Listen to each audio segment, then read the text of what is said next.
అంటే ఏంటి, ఇప్పుడు ఎక్స్ యాక్సిస్ కోఆర్డినేట్ యాక్సిస్ని మీట్ చేస్తే పాయింట్ ఆన్ ఎక్స్ యాక్సిస్ ఏమవుతుంది, ఏ కామా 0. ఎందుకంటే ఎక్స్ యాక్సిస్ పైన y ఈక్వల్స్ టు 0 కాబట్టి point B, point on y axis B ఏమవుతుంది 0 కామా బి, y యాక్సిస్ పైన ఎక్స్ కోఆర్డినేట్ 0 కాబట్టి.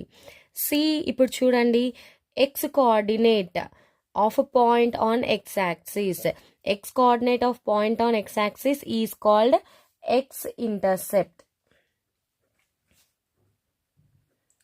that is A.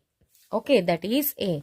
Y coordinate of a point on y axis is called y-intercept, that is B. Okay, ఇప్పుడు ఇవి రెండు points కదా, పాయింట్స్లో x coordinate ఏంటి A, y coordinate ఏంటి B. These are called x-intercept and y-intercept.